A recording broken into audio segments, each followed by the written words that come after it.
Awesome. Minority Report. Let's go. We don't have Jana with us tonight, but we got Amy, and I spelt your name wrong on the last one, and my bad, the thumbnail. Oh my goodness. I am so I sorry. cannot believe you did that. My bad.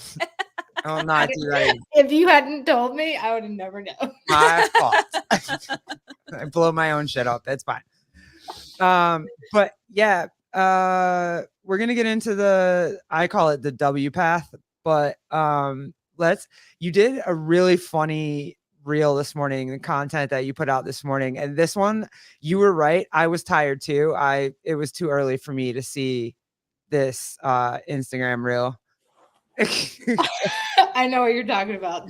It also was too early for me. I couldn't freaking do it. But all right, I got it. Let's pull this up and okay.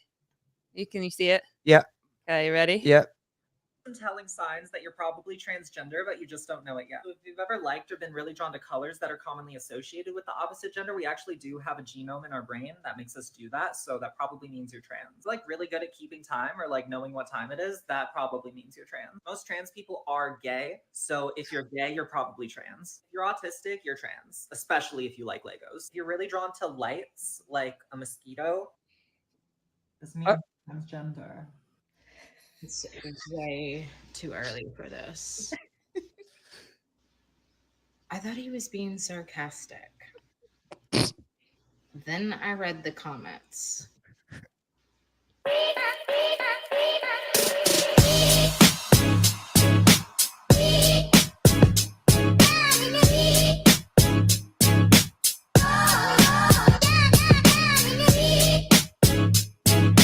Here are some telling signs that Okay. Thank you. Holy what? So it's the you're the smartest person I know comment that I was like, what? I couldn't even. I was watching it and I was like, wait, we all like Legos. We all like light. I'm gay, we so all I'm have trans. a favorite color. My favorite color is blue. Right. What the Like, whole I couldn't do it. It was great. I loved it. That was like one of my, I mean, also too, I had literally just had one sip of coffee, so I wasn't ready for that when I saw it. Her face was exactly your face. She's like, have you seen this? And I was like, I have not. She's like, well, finish your coffee first before you go look. And I was like, okay. I was like, I need so much caffeine to deal with this. I can't deal with it on one sip of coffee, but it was so good, girl. Congratulations. That was awesome. Loved every second of it. Well, I'm glad that you enjoyed it. I was just like floored because I spent some time reading the comments because I really thought it was sarcasm. Mm-hmm. And then when I read the comments and people were literally like, oh, that makes so much sense. I played with Legos and now I'm starting HRT next week. And and there were so many more comments. I just picked some of the top ones. I don't know if they have put something in the water and the food to make children dumber. I mean, we know that they have, but is it making them to the point where they are incapable of like any kind of like cognitive thinking, any kind of deductive reasoning? Like, is that where we're at? Because yeah, pretty much. Are we? Were most of the comments those comments? Yeah. Did you got it on TikTok? Mm-hmm. Oh yeah, this guy in particular talks a lot about. He has like I guess a little over 30,000 followers.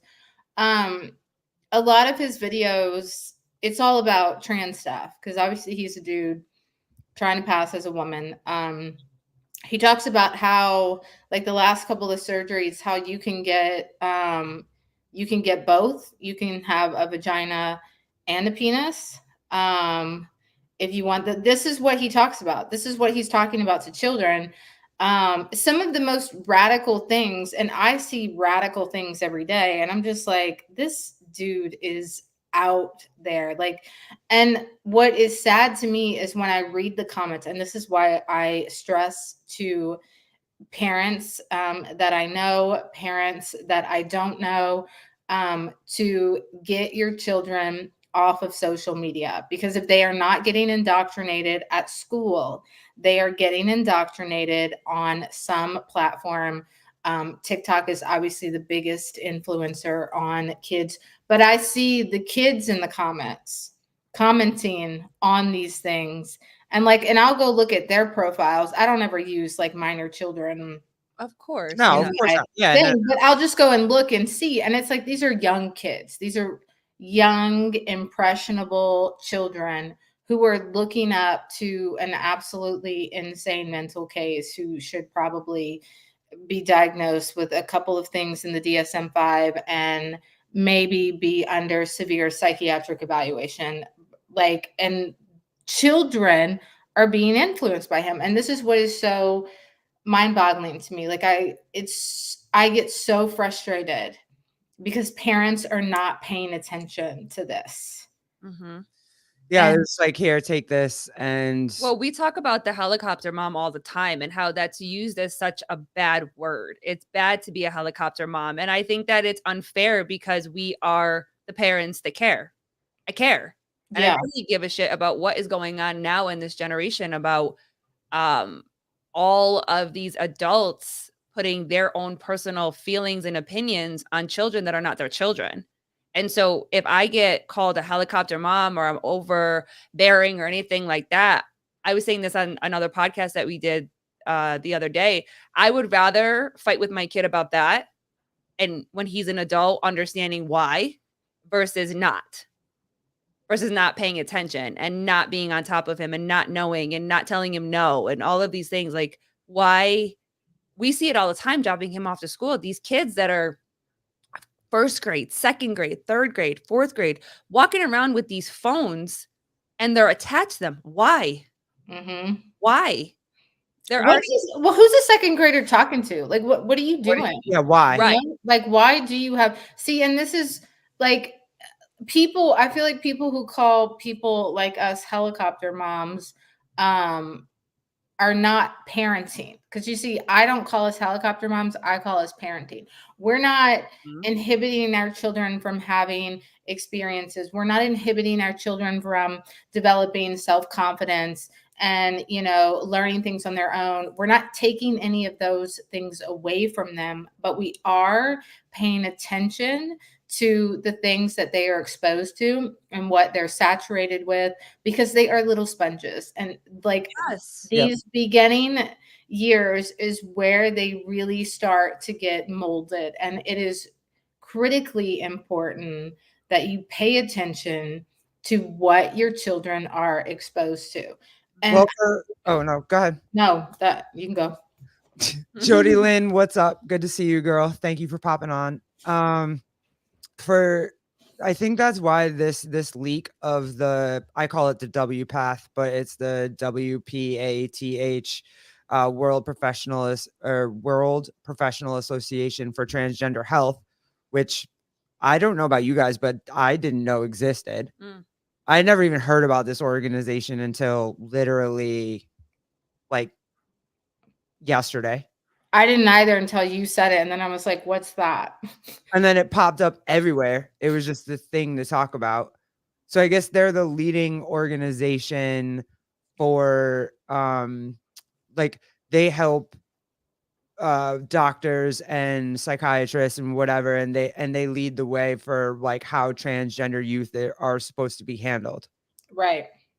And I don't know if they had a conference or if they were on StreamYard or if they were on Zoom or whatever, but their internal discussion forum, wherever that was located, got like leaked.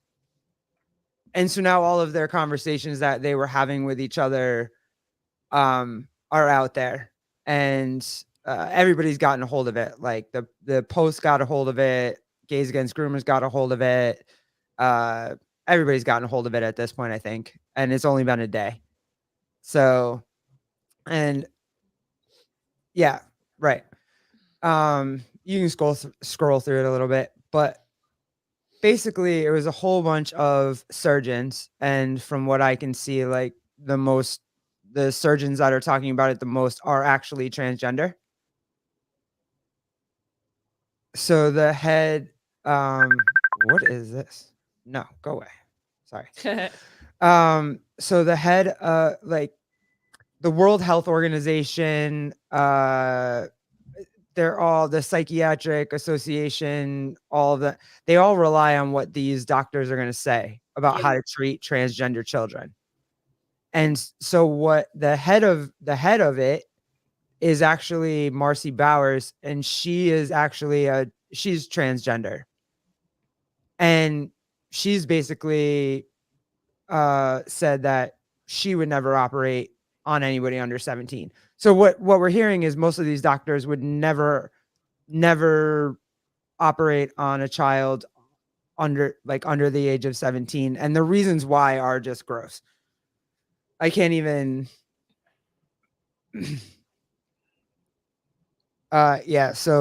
these files outline overwhelming evidence that some gender clinicians associated with WPATH know that they are not receiving consent from children, adolescents, vulnerable adults, or their caregivers. So they're like I said, they're targeting kids that are neurodivergent, autism. The last one, there was a discussion of blocking the puberty of a 10-year-old girl and a 13-year-old developmentally delayed child. Another exchange details carrying out genital surgeries on a person with schizophrenia. Yep. Also formerly known as multiple personality disorder. Yep. And so down here it says that they are fully aware that the so-called gender affirming care they provide can result in lifelong complications, and that their patients do not understand. Right. So that there was a 14-year-old boy that went on hormone therapy when he was 4. He decided that he wanted to be transgender when he was 4. He wanted to be a girl, blah, blah, blah. They started him on hormone therapy.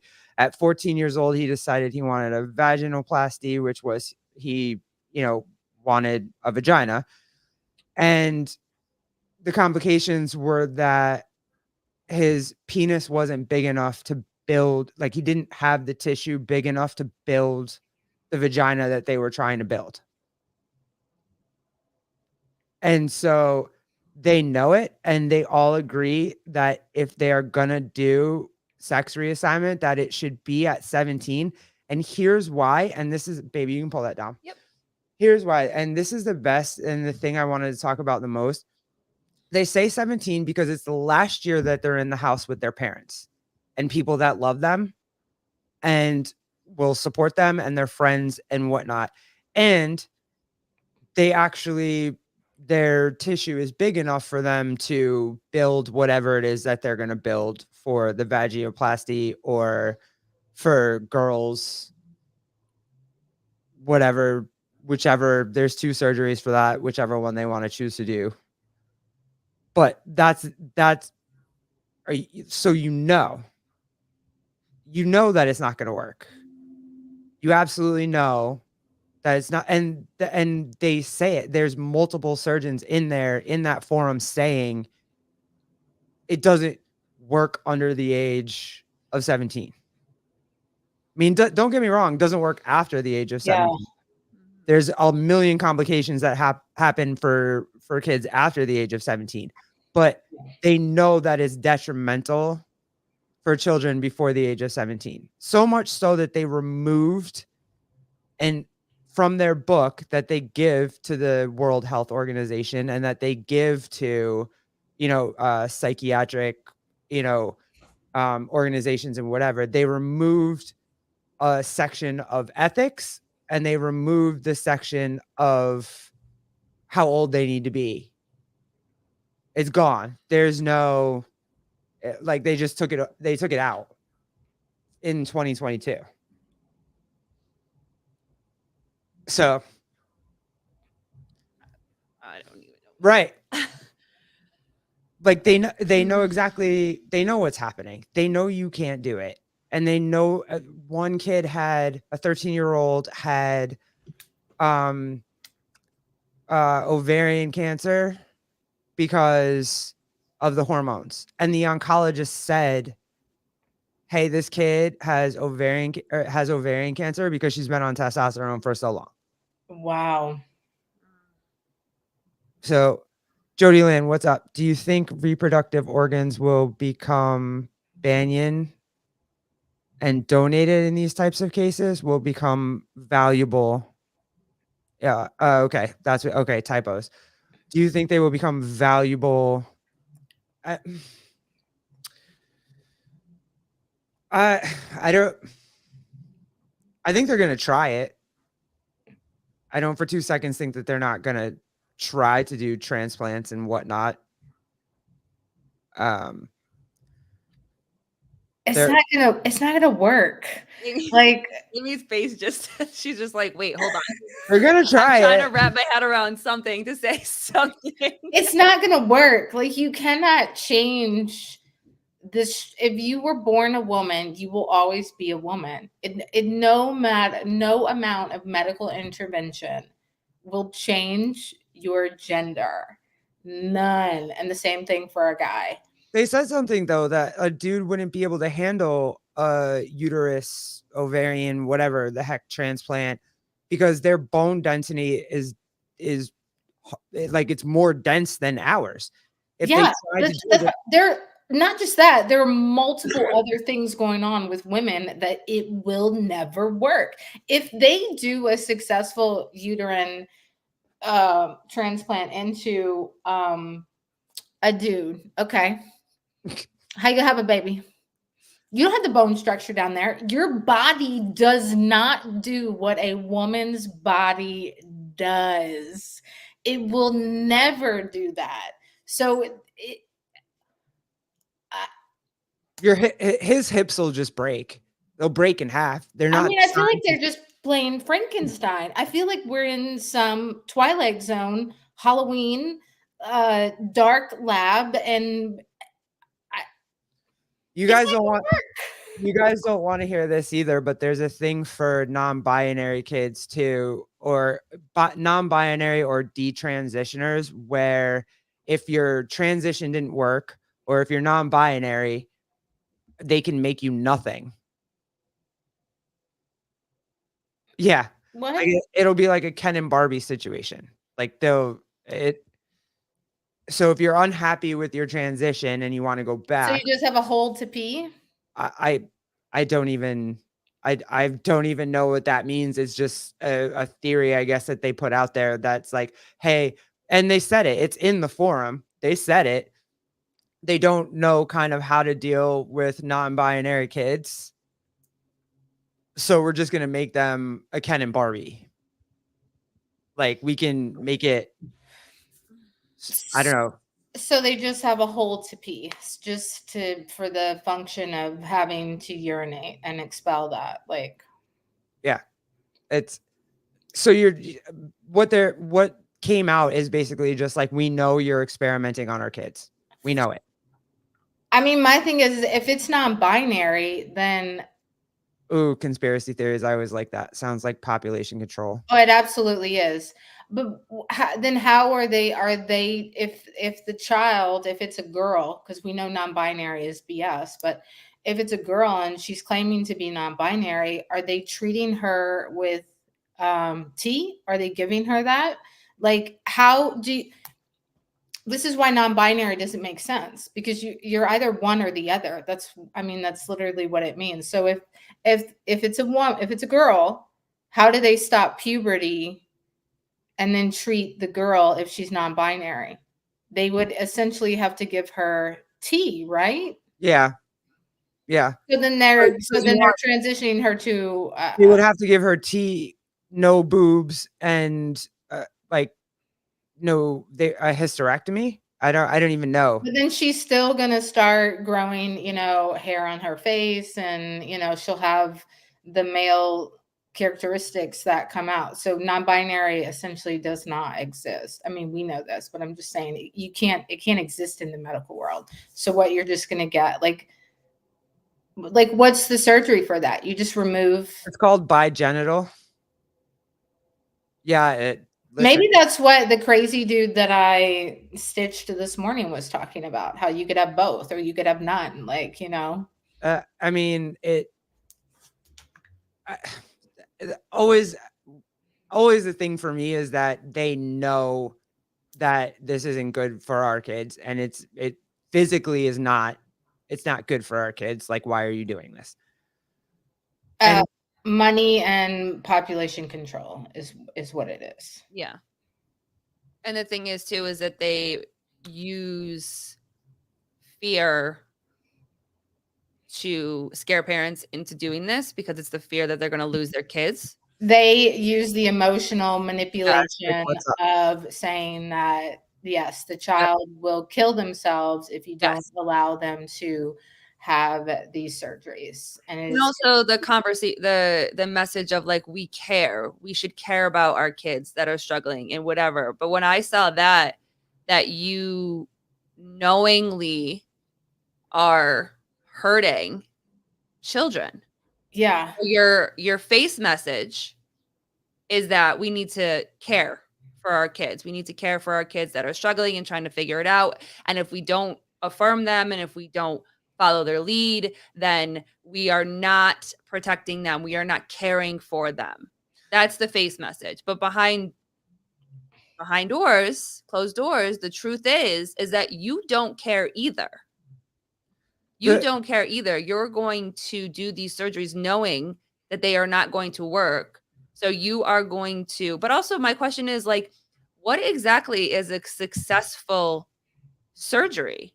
Is being attached to machines for 6 months? Is that a successful surgery? Like, there isn't one, because there was another part of this stuff that was leaked that, and I mean, sorry if this is graphic or not, but for especially for boys, they end up needing a lifetime of vaginal cream, yeah. because there's no lubricating element to what.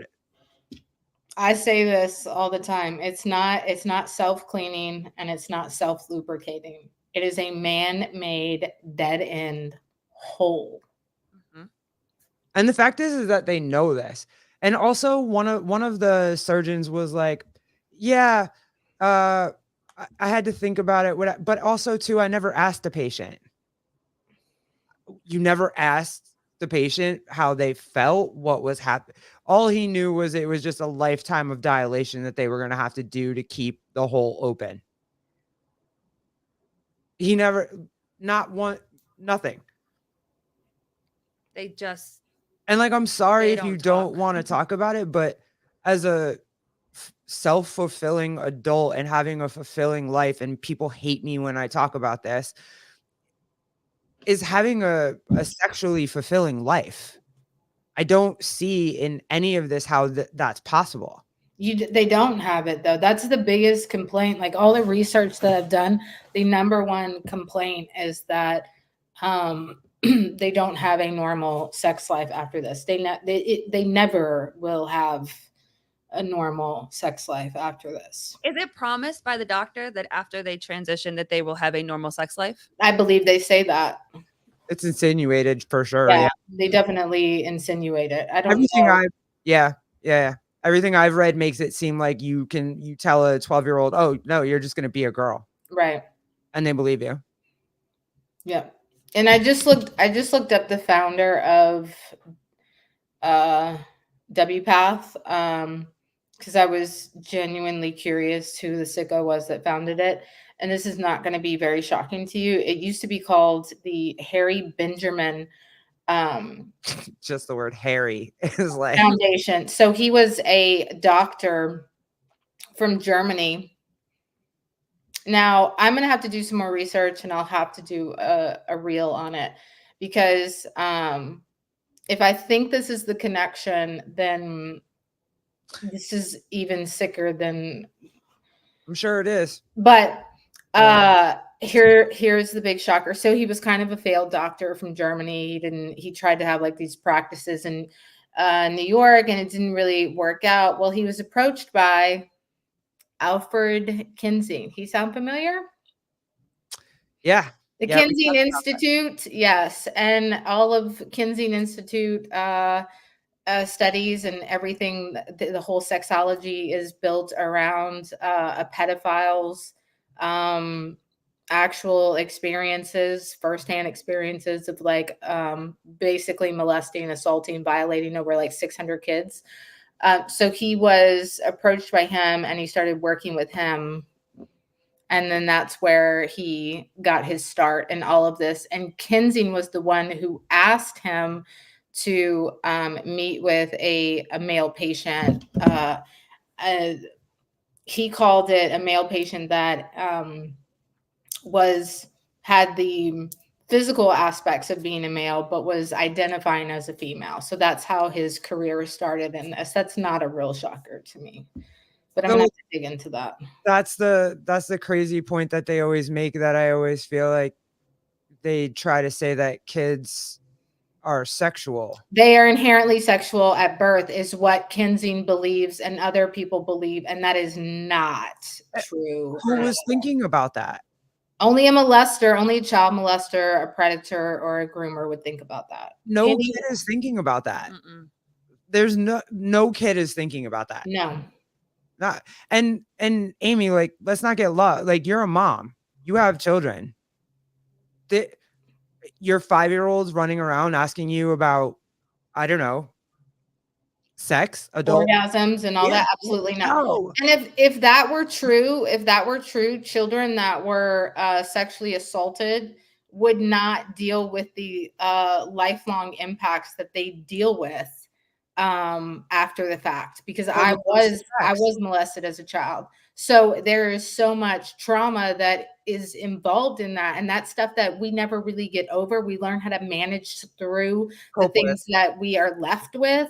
But if I was inherently sexual at birth, that would not have impacted me the way that it did, because I would have been like, oh, this is cool, this is what I should be doing. But that was not ever my reaction to it. And I'll ask you both this, just because this also is a hot topic, especially when people ask you about that kind of thing.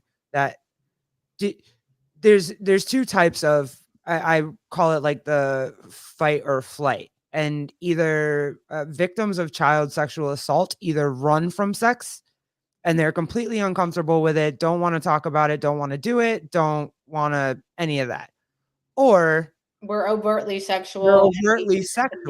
And we use it for control, power, and also to numb the feelings that we don't want to deal with.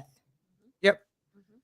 And so, yeah, sure, you can make a kid sexual, but they're not sexual at birth. No. That's not something they're talking about at birth. If it was something that we were emotionally mature, like if we had the emotional maturity, the intellectual capacity to handle, we would not go into the responses that we go into, which are trauma responses, is what we have to it. Yeah. And we wouldn't do that if that was something that was inherently natural for us. Yeah, and they talk about the fact that children younger and younger are becoming sexually active and use that as an excuse. Well, kids are becoming more sexual because, like you said before, we have access to everything. And these kids are on these platforms like TikTok, like Instagram, like all of these apps that were for children, but they were not for children. No. Or like the YouTube Kids, where there's been issues with YouTube Kids about adult stuff getting into YouTube Kids and all of these things. So when it's not like when you were younger where you might have found a Playboy magazine underneath a pillow somewhere, or underneath the bed somewhere. Like, you find it, okay, your parent, grandparent, someone finds out that you found it, it's removed, you move on. Right. But these kids are constantly exposed to sexual, not just pictures. That's also the difference, is that everything is in video. So these kids are constantly exposed to sexuality and sex so early. I always say, why are we sexualizing kids? Why are we talking about sex with children? I mean, look at the Halloween costumes. This is the thing that really gets me every year. Just the Halloween costumes alone. Mm-hmm. Whenever I was little, like the stuff that I wore for Halloween, and the stuff that they have in the stores nowadays, completely different. You go into like any kind of like spirit Halloween store and try and buy like a 6-year-old little girl just like a princess dress.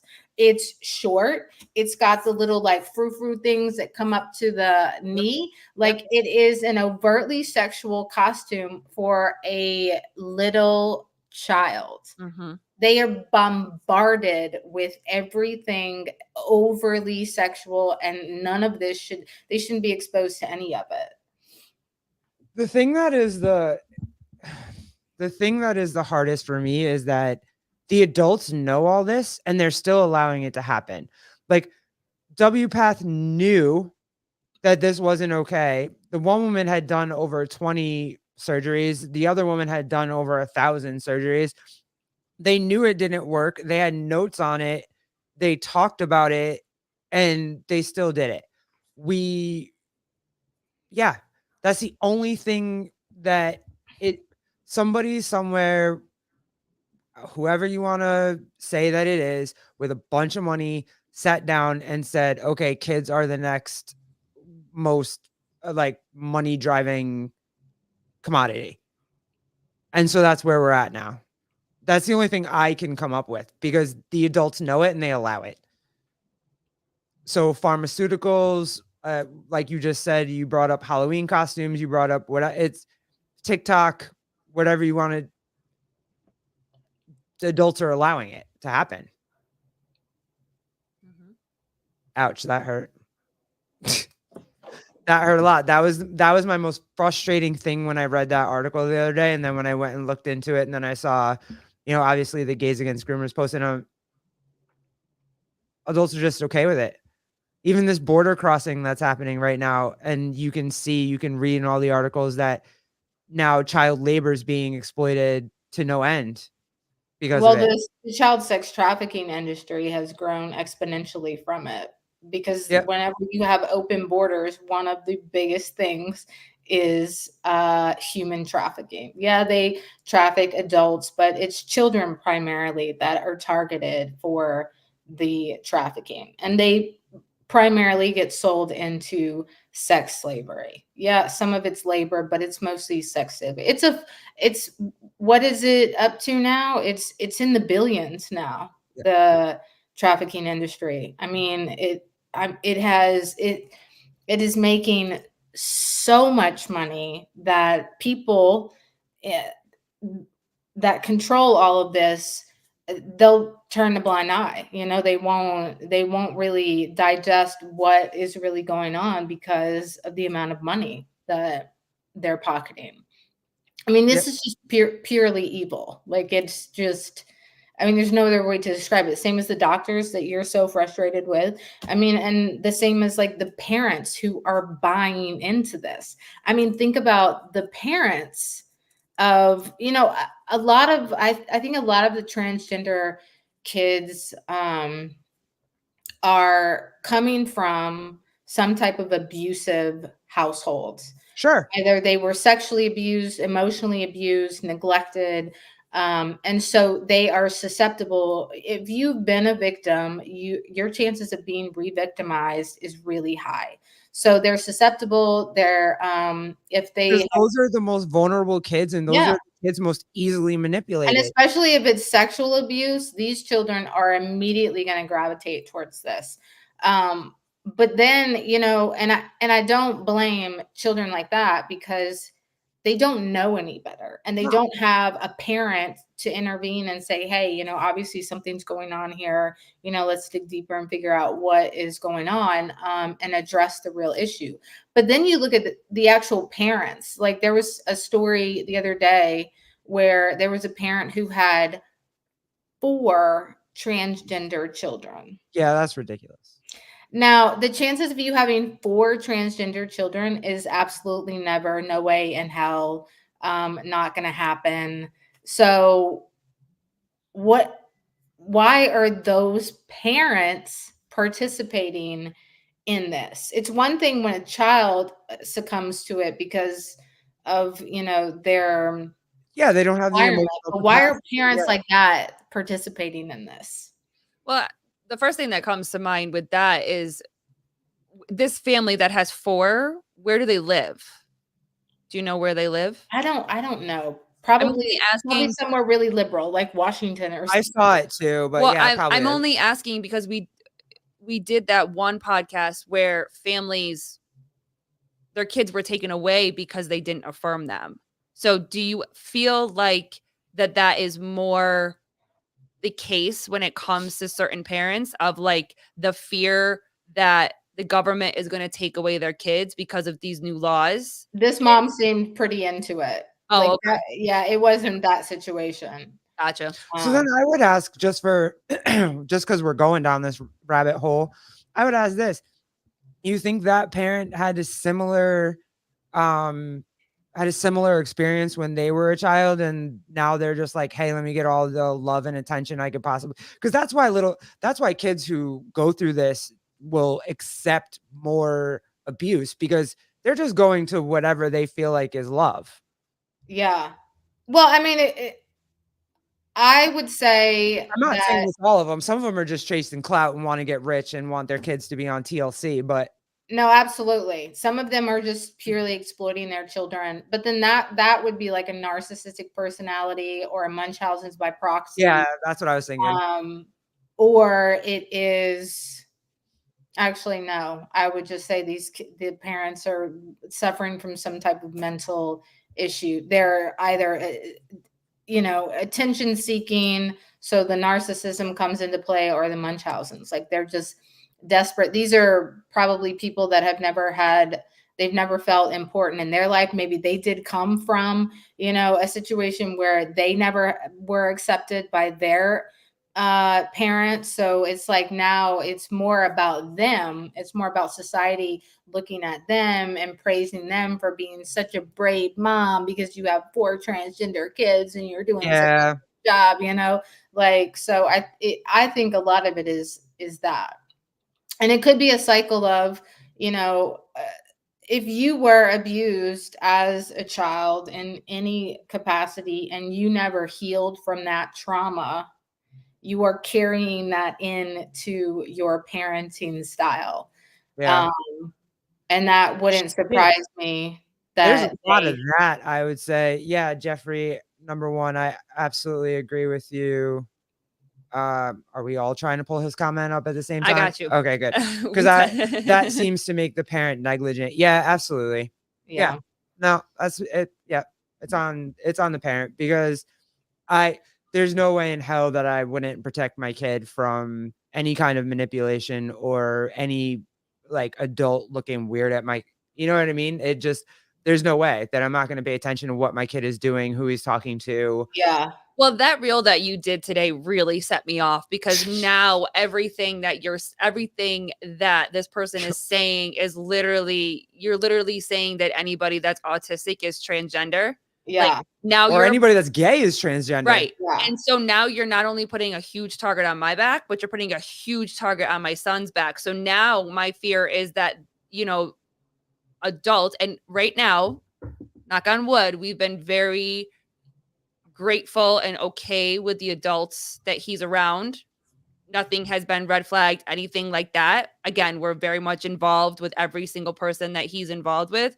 But if that's the narrative that's running around, is that anybody that's autistic is transgender, the very woke, I'm going to put my personal views on this, is going to take that and run with it. And so now my kid is not just vulnerable because he's 6 and impressionable because he's 6 and he's autistic, but now it's because you're putting that narrative out that anybody that's autistic is transgender. It's a bigger target on his back than anything. And now you're pissing me off. Yeah. No, I get it. Like it can become very scary for parents like us, because we have seen other parents who have denied care and then legally, court step in. And of course, it's going to be dependent upon where you live, but then they step in and they say, well, I'll take the kid because, you're obviously not doing the right job.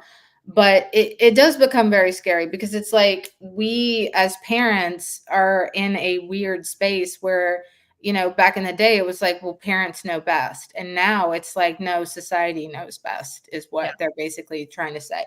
So Mhm. it's like, you know, the pediatricians are supposed to be checking to see if we're, you know, affirming our child's gender, the nurses. So anytime they have any kind of contact, it can make us want to just like take our children and hide them and from the world. And like, and that's not healthy either. But it's like I would do anything to keep my children safe. There's no way in hell I would be like, yes, you know.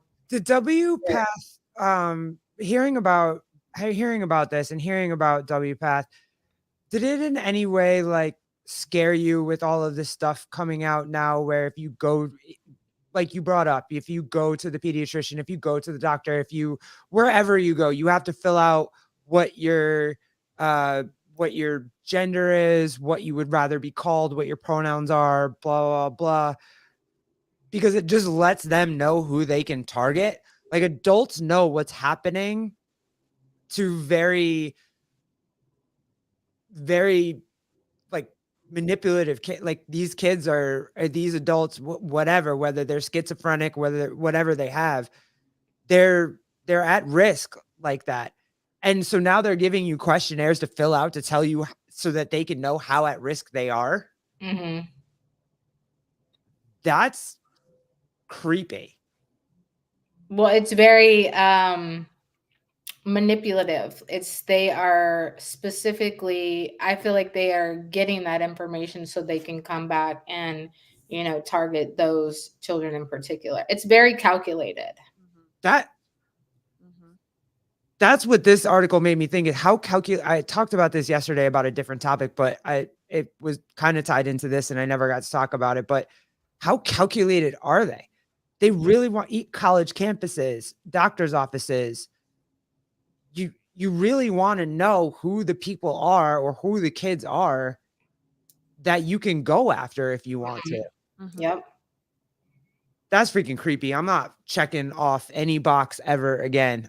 Like ever again. I'm not telling I my know it makes me very cautious of anything, of giving out any information, of, you know, being very selective as where my children go to the doctor, like who has interaction with them, you know, like, I mean, it's very scary. how did we grow these adults? Like these adults that are doing this now, I have no idea. Where did they I feel like somewhere along the way, the mental asylums that shut down opened up the doors, and these people integrated into life.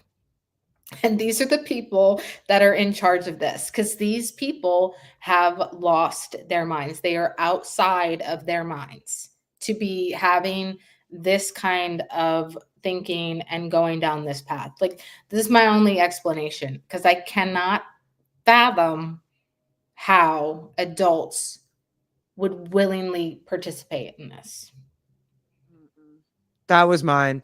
When I read it and I saw it and I messaged you the other night, that was it for me. There's just willing adults out there, calculated and ready to set up whatever you hear now about the Hollywood Illuminati and whatnot and all that. And it just seems so woven into it's so woven into everything. Yeah. I mean, and that's why people always say this is a spiritual warfare, because the amount of evil that you have to be to willingly participate in this and know what you're doing to children. I mean, there is no other explanation for it. There isn't, especially like, I mean, especially if you are a parent yourself. How can you sleep at night knowing that you are destroying children's lives? You're destroying families. Like, there is so much destruction going on, and they are pocketing the money and sleeping soundly. And families that these kids will never get to experience. These kids are not going to get to have the type of family that and I'm not saying that they can't adopt or whatever, but for a woman to have a child, Well, you hear about it from the detransitioners that, you know, they will never be able to carry their own baby. They'll never be able to breastfeed their own baby. Like, I mean, there's so much damage. And I mean, obviously the detransitioners are coming out more and more now because they are realizing what, you know, these doctors have done happened to to them. them. Yep. But yeah, like they're alienating these kids from their own families, so they're destroying that family unit, and then they're destroying that individual person and the quality of life that that individual will have for the rest of their life, and their ability to have, you know, a normal family. Jeffrey, I know you probably left, but who said autistic children were transgender? The reel that Amy did this morning that I pulled up at the beginning of the podcast. I'll send it to you, Jeffrey. I'll send that. Yeah, that reel to you so you can see it. So it's just a kind of a marketing tool that she pointed out in her Instagram. But I also saw a reel and I can't find it, but Aim, when I find it, I'll send it to you or whatever. It was a guy talking about that we're gonna look back in a couple years, possibly a decade, and you're gonna have a generation of people with women with their breasts cut off and men with no penises, and they're going to be turning to their parents and asking them why they didn't protect me. They're gonna be, and that is going to be generational trauma that is going to take generations to get over. heal. Mm-hmm. To heal, because these kids are just going to feel like they didn't have parents that because when you become an adult, you know, we look back on the times that we were kids and we talk about the fact like you can't make up your mind and change your mind all the time, and you know, but when you become an adult, like a perfect example that came up for me when you guys were talking about like the Halloween costumes, I grew up in the dance world, the competitive dance world, and so when I was 12, 13, I was wearing like sports bras and short shorts and my costumes and competitions and all this type of stuff and whatever. But now as a parent, it's even worse. At least when I would go to class, like you had to be in a leotard, you had to be in tights. We always wore tights. Now these kids, young girls, are walking around in sports bras and booty shorts. Just that. You know, I don't understand why these young babies. I saw a baby. She couldn't have been older than 2. She's in a shirt that's like tied up, like an adult woman would wear, tied up with some jeans. Her belly's out. She's walking around with a little like what? Why not put her in those cute baby clothes? Why are you trying to rush her to be an adult? She's 2. Let her put on those cute dresses. Let her like. You are trying to rush our children to be adults. Why? Yeah. Well, I loved what you said, and I do agree with it. I used to push back on what you said, Amy, a lot about the kind of the spiritual warfare. I never liked to believe that, and I fought against it for so long, but I'm getting there. I kind of do feel like that. I feel like it's like a spiritual warfare for our souls almost. And yeah, I'm not fighting back against that anymore. I won't tell anybody they're wrong if that's how they think, because it feels like it. I just feel like it has to be, because there is a certain amount of evil that you have to possess to be a willing participant in all of this, you know. And it is sad. And to talk about like the generational trauma, what's really sad about that is like I have parents that will reach out to me, DM me on my IG, and they talk about their kids are transgender, you know, but they have been alienated from their children, not because they don't care about their kids, not because they don't want to be in their children's lives, but because they have tried to be supportive, and their children are being fed things like your parents don't care about you, your parents don't love you, you know, like, I mean, that's one of the manipulation tactics. That's one of the biggest things in the beginning stages of grooming a child. You have to separate them from the people that love them. Or a cult. Yes, or a cult. Yeah, and that's why I call it the trans chief cult all the time, because I truly believe it is a cult. It is a gender transitioning ideology cult. But it's sad because it's not that the parents didn't care. It's not that the parents don't care, you know, but all they can really do is sit back and like pray because they can't say anything right in this moment. Nothing that they can do will make that child be like, oh yeah, you know, you're right. So they just have to walk on eggshells until, unfortunately, that child probably will get to a point and there will already be permanent damage done. But then when they realize it and then they come back and hopefully and try and repair that. But that's really, really heartbreaking. Like I could not imagine like some of the stories these parents have told me, like I'm literally reading them crying because I'm like, and they're like asking me for advice and I'm like, I don't even know what to tell you. Like, you know, like all I can say is all I can do is pray for you at this point, you know, like because I just could not imagine being in that situation. Yeah, I talk about that on there was the one podcast that we did that I got pretty heated, and that's really what it was. It was just me saying stop, because the more that you manipulate and get the government involved and everybody else involved, you're taking the the option away from good parents. And I'm not saying that everybody is lucky to come from a good parent household. I get that. And I'm not saying that there doesn't need to be support and counselors and therapists, and it's good for all of us. We've all got shit we've got to work through. But what's happening is that the more and more that you push to get more and more people involved outside of my house, outside of my home, you're putting me and my home at risk. Yeah. So just stop. Like, stop.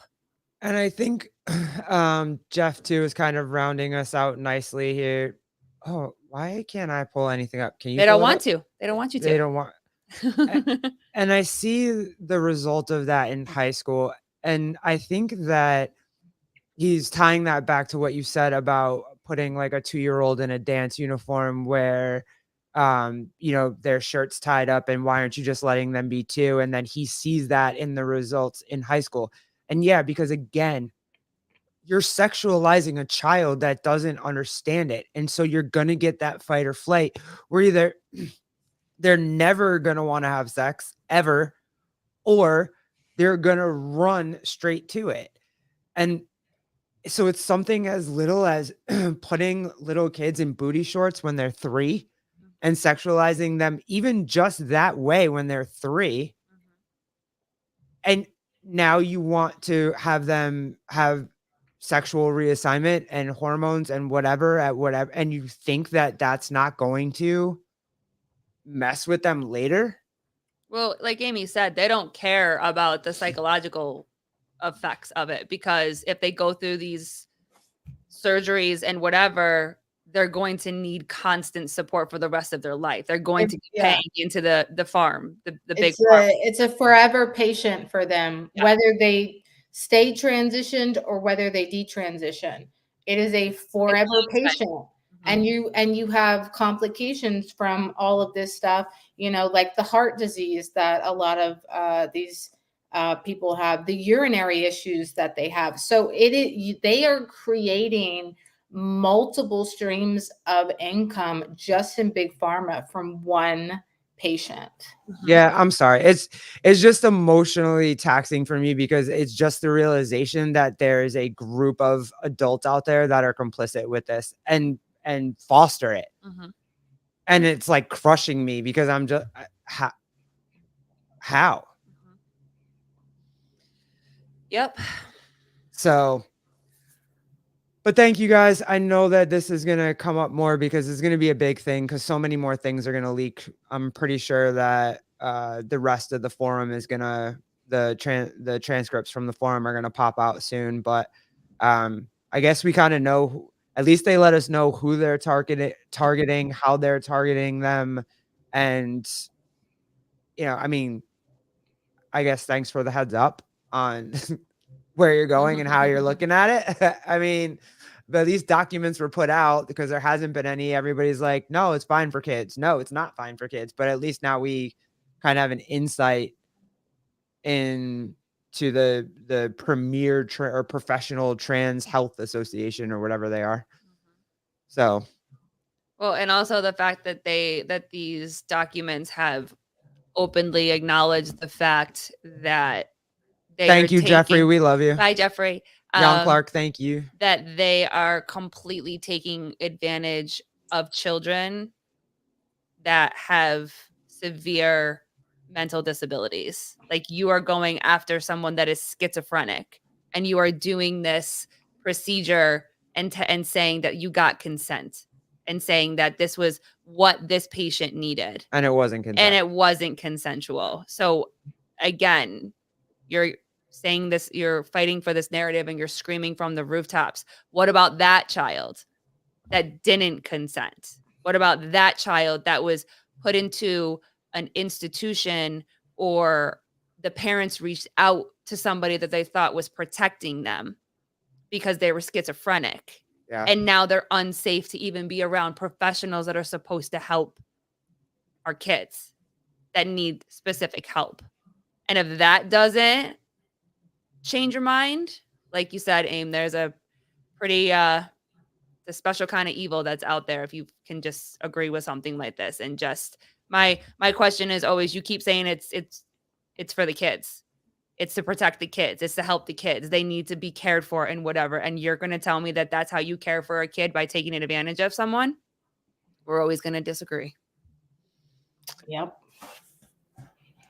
Any final thoughts? I mean, the video I brought up that you did this morning kind of tied in That very her face. face, Yeah. face first thing in the morning. Yep. Oh god, I didn't even have any coffee. I was like, I'm not ready. I'm It not ready for this. I'm not ready. was such a good video. So I'll stalk your Instagram some more and stalk Janice some more, and hopefully we can we'll get some more info, and we'll try to talk about it some more and figure this holy war out. Yep. All right, ladies. I appreciate y'all. All right. Thank you. Thanks for having welcome. me. Bye, girl. Talk to you later. Bye. Glenn, thanks. Thanks, everybody. Thanks, Jan Clark. See you tomorrow. Thank you, Jody Lynn. Thank you, Judy Reed. Thank you, Has Chick. Thank you, Crowbar. Appreciate y'all. All right. Deuces. See you tomorrow.